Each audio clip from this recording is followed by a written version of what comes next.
My name is Isabella Hayes. I'm 21 and I thought I was invisible to my own family.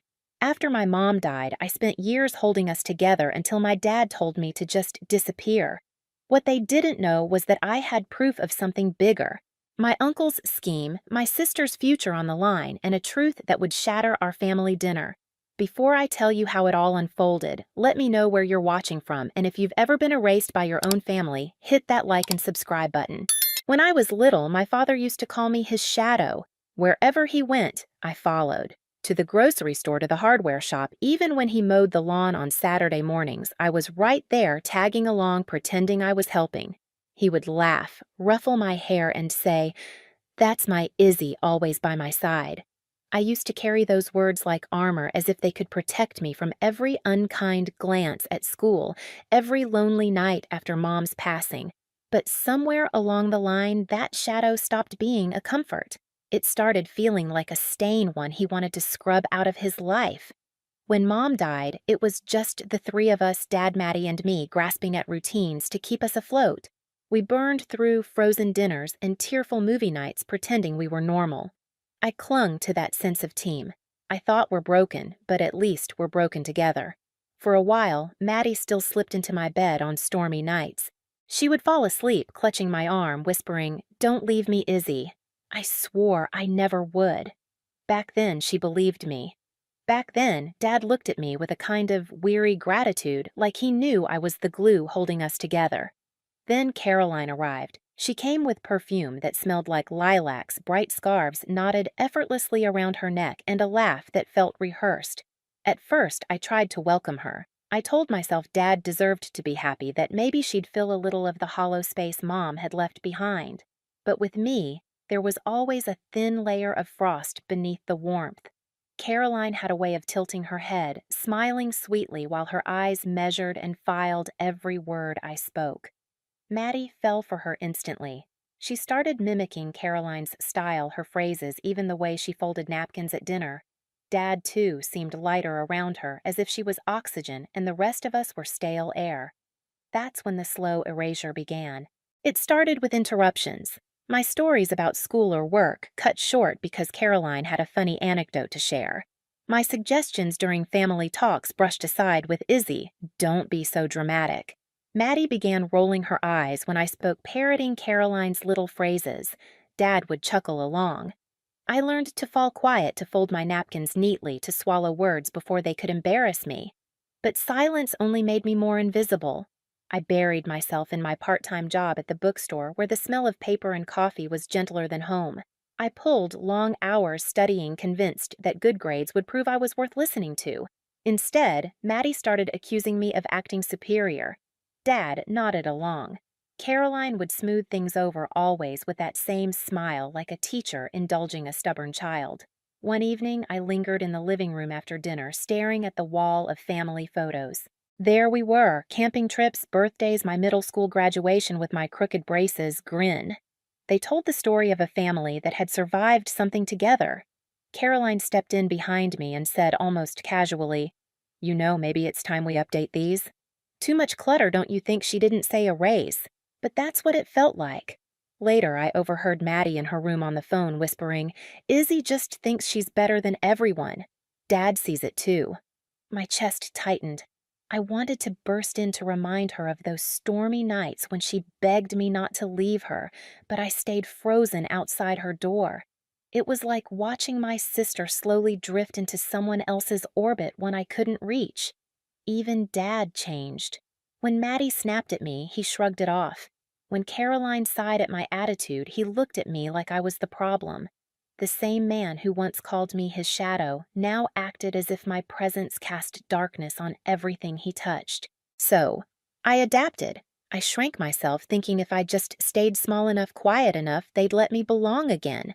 But the truth gnawed at me late at night. When the house was too quiet, I was already being pushed out one subtle shove at a time, and I held on, telling myself it was just a rough patch that families bend before they break. But looking back now, I realized the bending had already ended.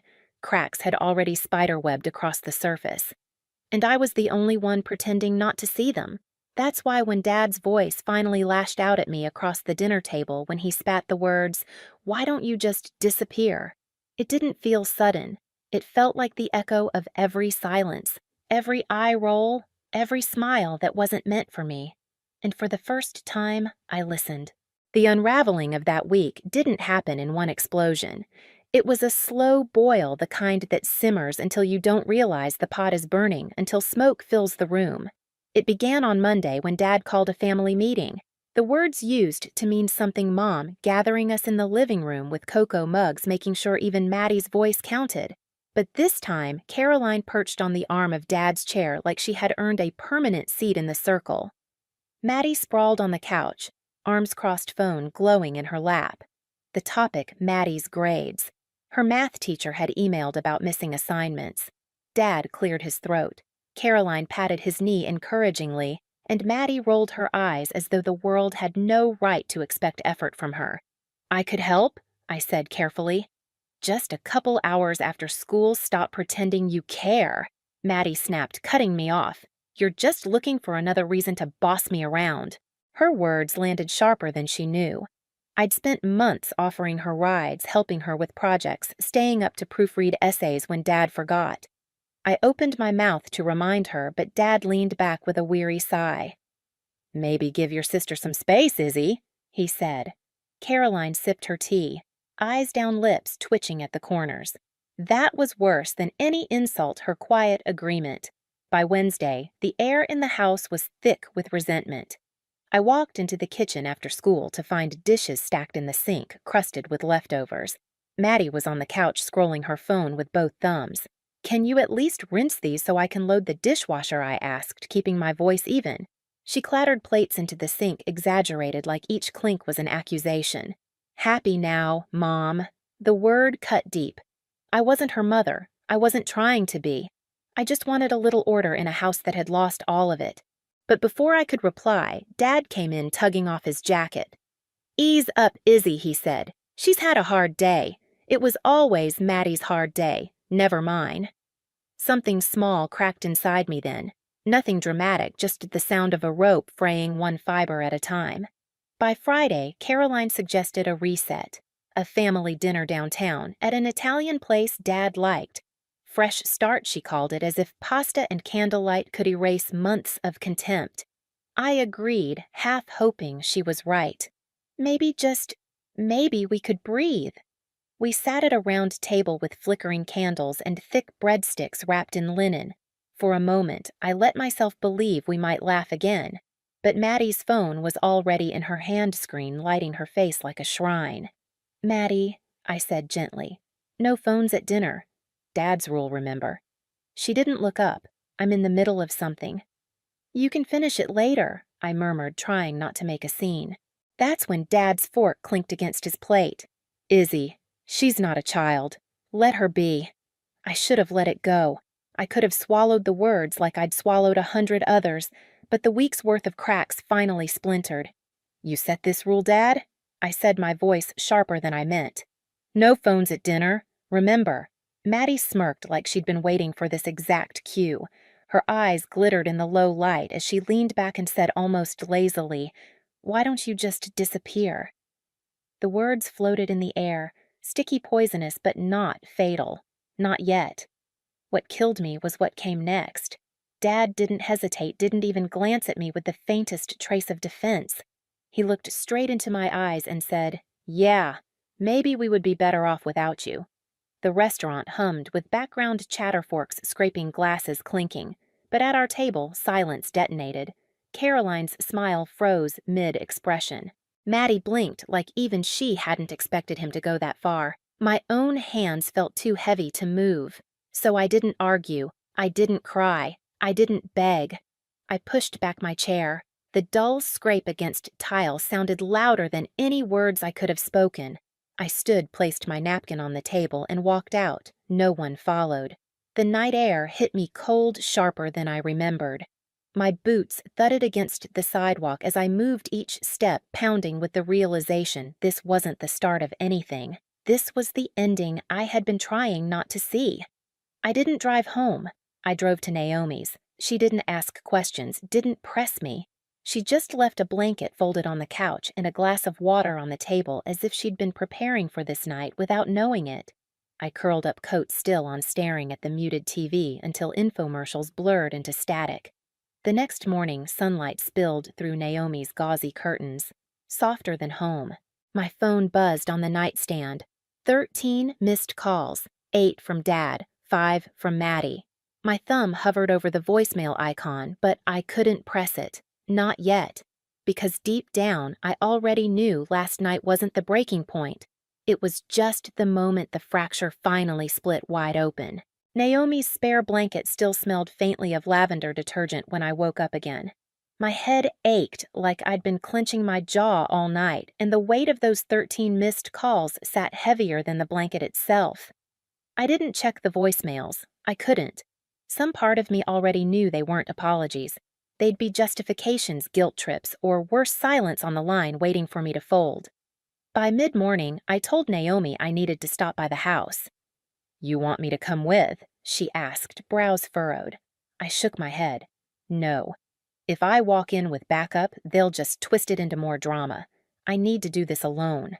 She didn't like it, but she let me go, pressing a travel mug of coffee into my hand like armor. The driveway looked the same as always. Dad's truck gone, Caroline's silver sedan parked neatly like it hadn't moved in days. But the second I stepped inside, my stomach turned. The living room wall had changed. It used to be crowded with photos layered with overlapping frames of every birthday, every camping trip, every holiday. A messy shrine to years we couldn't get back. Now, gaps yawned where certain photos had hung. I stepped closer. The family trip to Colorado still there, but my body had been cut out, leaving a hollow space between Dad and Maddie as if I'd never been there. My high school graduation photo gone. The one where Mom's face was brighter than the sun because she'd lived to see it that too erased. Even the silly 4x6 from the county fair where Maddie and I clutched matching stuffed bears had been trimmed, so it looked like she'd won alone. My chest burned.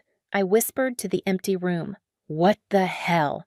That's when Caroline appeared in the doorway holding a laundry basket like a prop. She froze for a second, caught, but quickly pasted on that smile. "Izzy, you're home." "Not for long," I said flatly. "Where are the photos?" Her smile tightened.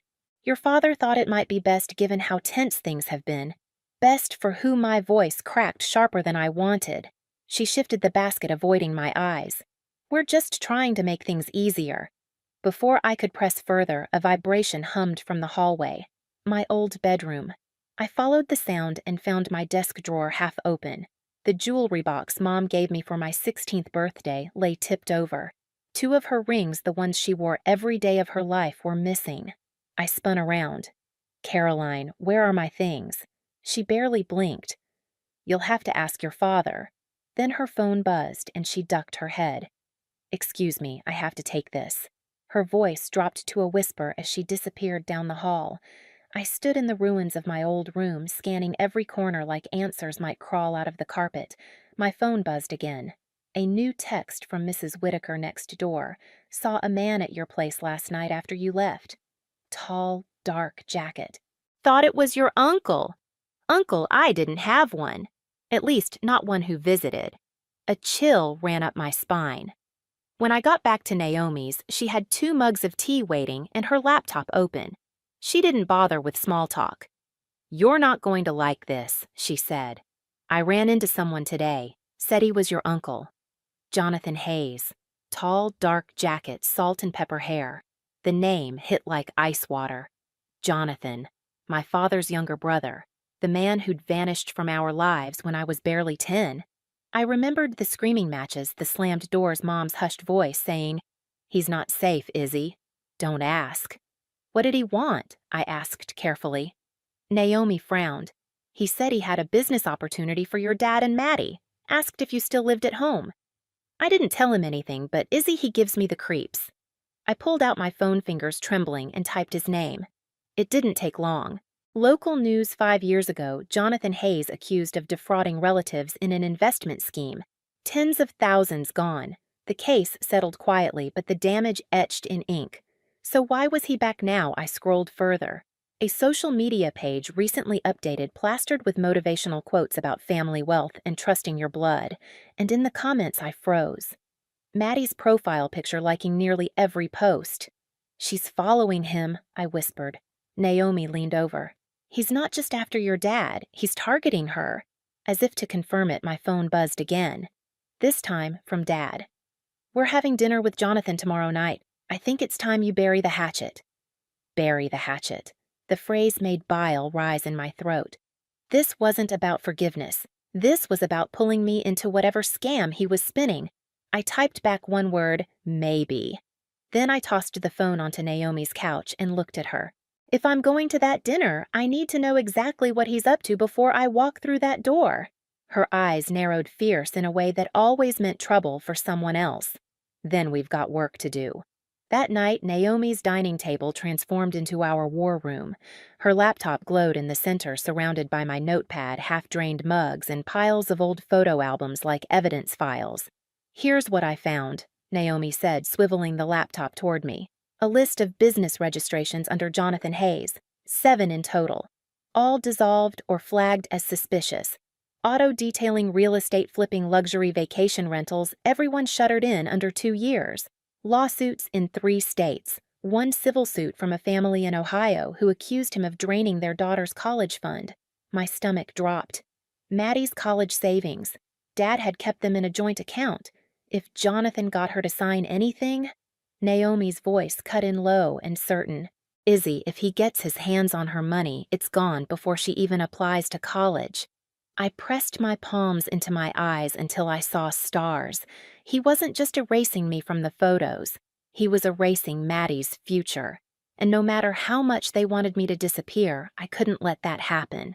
I didn't sleep much that night. Every time I closed my eyes, I saw Jonathan's face from those grainy news clippings, half smile, half predator's smirk, as though he was calculating how much I was worth before deciding whether to cut me out. The hum of Naomi's laptop in the next room was the only sound steady enough to anchor me. By morning, she had turned her dining table into something that looked less like a kitchen and more like a war desk. Her laptop sat in the center, surrounded by half-drunk coffee mugs, yellow sticky notes scrawled with dates, lawsuits, dollar amounts. She waved me over, hair pulled into a messy bun that told me she hadn't slept either. "Look," she said. 7 businesses under Jonathan Hayes. Every single one dissolved. Every single one either settled out of court or collapsed under debt. He's recycling the same pattern recruiting family, promising double returns, vanishing when it all crumbles. I rubbed my temples. And now it's Maddie. Naomi clicked to another tab. A bank record. 2 weeks ago, he opened a new account under Family Futures LLC. Just him on the account. Not your dad, not Maddie, just Jonathan. The bile rose in my throat. Then why is Dad texting me about burying the hatchet? Why is he letting Jonathan pitch this at dinner like it's some kind of family reunion? Naomi's voice softened. "Because he wants to believe him. People like Jonathan prey on that they sell nostalgia. They make you think they're restoring something you've lost." I thought of Maddie's Instagram story the night before college brochures spread across her desk with the caption, "Big changes ahead." It wasn't just nostalgia. Jonathan was dangling a future in front of her, and she was reaching for it with both hands. I couldn't sit and wait. If Jonathan wanted a stage at tomorrow's dinner, then I'd be ready with a spotlight. That afternoon, Naomi and I drove into town. Jonathan had rented an office in a crumbling building on Main Street. Through dusty blinds, we saw him pacing with a phone pressed to his ear, gesturing wildly as though sealing a deal. The office itself looked staged: one desk, one fake plant, a stack of glossy folders. Smoke and mirrors. At one point, he pulled open a drawer and lifted out a thick manila folder with color-coded dividers. Even from across the street, I recognized that style. Dad used the same ones for household documents. Naomi lifted her phone, snapping photos, zooming in. "If he's already using your dad's files as bait, this could be our proof." I nodded, though my hands trembled. For every photo we took, I pictured Maddie's face if she knew we were tailing the man she'd started to idolize. I wanted to protect her, but a bitter voice whispered, "Why should you?" Didn't she want you gone? I shoved the thought down. Protecting her wasn't about whether she deserved it. It was about not letting Jonathan finish what he started years ago. By dusk, the office lights clicked off and Jonathan walked out carrying the folder. We stayed low in Naomi's car as he climbed into a shiny black SUV, pulling away with the kind of confidence that comes from believing you're untouchable. Naomi exhaled, finally lowering her phone. "Tomorrow night isn't a dinner, Izzy. It's a setup." The words rang in my chest. A setup. Back at her apartment, I stared at the ceiling long after midnight. Every creak in the pipes, every passing car outside made me think of how easily Jonathan had already slipped back into our lives, how fast he'd erased me from family photos, and how quickly Maddie had let herself be folded into his story. Part of me wanted to storm into Dad's house that second, slam the folder on the table, and scream the truth until they couldn't ignore it anymore. But another part of me knew that shouting would only make me sound like the problem again. No. If Jonathan was going to play this game quietly behind closed doors, then so would I. But I'd make sure the doors I chose led him straight into a trap. The next morning, Dad texted again.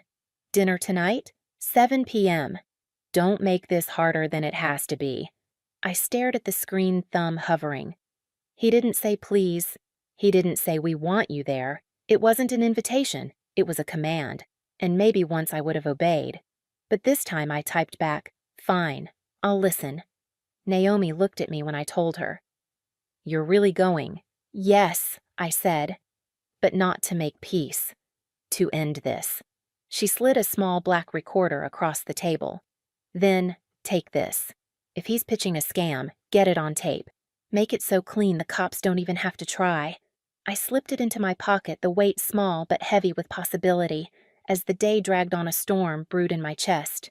Every time I pictured Jonathan leaning across that dinner table, smirking, while Dad nodded and Maddie clutched a pen, my stomach twisted tighter. The power struggle had already begun. Jonathan thought he was pulling the strings. Dad thought he was keeping the family afloat. Maddie thought she was stepping into a brighter future. But tonight, for the first time in years, I wasn't just going to be the shadow. I was going to be the one who brought everything into the light. The restaurant smelled like garlic and red wine, so strong it nearly choked me when I walked in. Soft jazz drifted from hidden speakers. Glasses, clinked forks scraped across plates, and laughter from strangers filled the air. It should have felt warm, safe. Instead, every sound rang hollow like background noise to a play I wanted no part in. Dad spotted me first, waving me over to a round table in the back. Maddie sat between him and Jonathan, flipping nervously through a glossy folder I already knew wasn't a menu. Caroline perched next to Dad, smiling too brightly as though she could disguise the tension with charm. Jonathan leaned back in his chair, hands steepled, looking like a king at his throne. "Izzy," Jonathan said, flashing teeth in a grin too wide, too polished. "Glad you could join us. I've been telling your father it's time this family moved past old grudges. No point digging up the past, right?" I sat down slowly, forcing my hands to stay steady. "I'm here to listen." Dad's shoulders relaxed, as if my presence alone meant progress. Maddie gave me a small smile, almost relieved, and that nearly broke me. She trusted him. She trusted him more than me. The waitress appeared, took drink orders, and vanished into the hum of the restaurant. Then, Jonathan leaned forward, lowering his voice like he was sharing a secret meant only for us. "I've got something big," he said. "Something that could set this family up for life. Family Futures, LLC investments in cutting-edge green technology. Exclusive openings, limited seats, high returns you won't find online." He chuckled like the secrecy itself made it irresistible. "I want you all in. Family first." He slid the folder toward me. Inside were pages of projections in flashy colors, graphs climbing like mountains, and at the very back a contract. Maddie's name already typed at the top, a blank line waiting for Dad's signature. "See," Jonathan gestured proudly. "It's all here." Maddie glanced at me nervous. "It's just an investment, Izzy. Uncle Jonathan says it's guaranteed." I took a slow sip of water, letting silence stretch. Guaranteed. Like the real estate flip in Nevada or the vacation rentals in Ohio. Jonathan's grin faltered. Those were learning experiences. No, I said, pulling my phone from my pocket. My hands shook, but my voice stayed firm. They were lawsuits, settled in 3 states, families who lost their savings, college funds drained. Sound familiar? Dad frowned, his fork hovering midair. Izzy, Dad, listen. My voice broke, but I pushed through.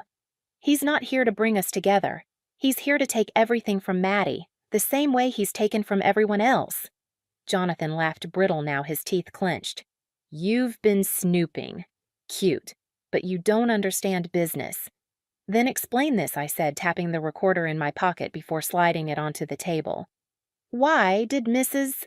Whitaker see you at our house the night I left? Why were you getting Maddie to sign papers when Dad wasn't home? Maddie's face paled. Uncle Jonathan. Is that true? He didn't answer. Instead, he reached for the folder, but I laid my hand on it first. Not tonight. That's when footsteps approached. 2 men in plain clothes emerged from the corner of the restaurant, badges glinting in the low light. Jonathan Hayes, one said firmly, flipping open his ID. Detective Lawson County Sheriff's Office. We need to talk about some financial activities you've been involved in. The second, a state investigator Naomi had tipped off, stepped forward and slid the glossy folder into an evidence bag. We'll take that.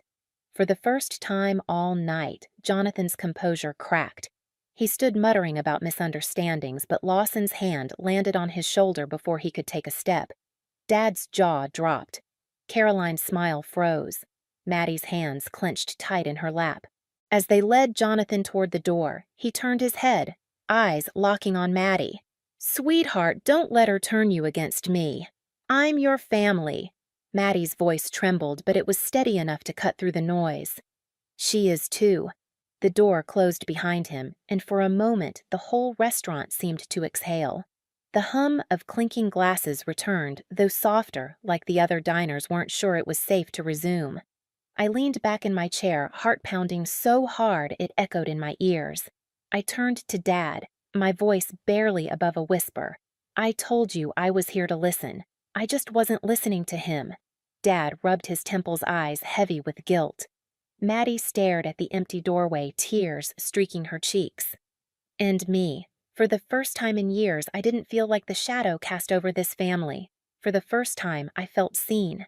2 weeks later, the official letter arrived in a plain white envelope. Inside, stamped in black ink, were the words, State of Ohio versus Jonathan Hayes. Multiple counts of fraud. The detectives had called it ironclad, thanks to the folder seized at dinner and the recording I'd slipped onto the table. Dad read the letter 3 times at the kitchen counter before finally setting it down with a long, ragged sigh. His face looked older, lines etched deeper than I remembered. I should have known, he muttered. I should have never let him back in. I wanted to tell him, yes, you should have known, but the bitterness felt too heavy to throw at him now. Instead, I just said, what matters is you know now. The next morning we drove together to the bank.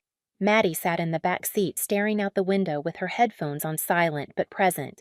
Dad asked to close the old joint account and move her college savings into a trust only she could access when she turned 18.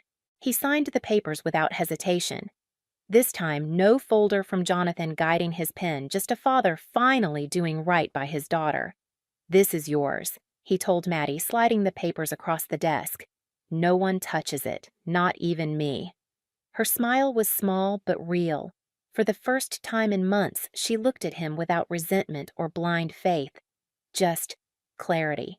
In the weeks that followed, the house shifted in small but important ways. The photos that had been cut, trimmed, or removed began reappearing on the living room wall. My graduation photo returned its frame dusted. The Colorado trip restored my figure taped carefully back into place. It was clumsy the way Dad had reinserted me, but it mattered more than I could admit aloud. Caroline moved out quietly one weekend. No big fight, no announcement. Just her silver sedan gone from the driveway, her perfume fading from the hallways. Dad never explained and I never asked. The silence itself was explanation enough. Maddie started coming into my room at night again, though not like before. She didn't curl up beside me the way she had when she was little. Instead, she'd sit cross-legged at the end of my bed, scrolling her phone, sometimes showing me a meme, sometimes just existing near me. At first, it felt awkward, like she was testing whether I'd push her away, but I didn't. I couldn't. One Friday night, Dad suggested we cook together. Spaghetti sauce, he said, almost sheepishly. The way your mom used to make it.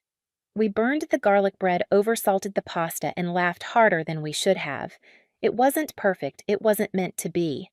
But it was ours. After dinner, Maddie grabbed her jacket and looked at me. Ice cream? She asked, voice hesitant like an olive branch held out between us. I blinked at her, then smiled. Yeah. The shop was still there, same neon sign buzzing faintly above the door, same owner behind the counter who remembered us instantly. You two again, he said, grinning. Haven't seen you since soccer season. You're the quiet one, right? He nodded at me. I laughed softly. Guess so. We sat at a corner table, Maddie with her Rocky Road me with mint chocolate chip the same as when we were kids. She leaned forward, spoon-tapping against her cup. You know, she said, voice trembling just slightly for a while. I thought family just meant blood. Who you're related to. But I think I get it now. I tilted my head. What do you mean? Her eyes glistened. Real family protects you, even if they have to protect you from your own blood.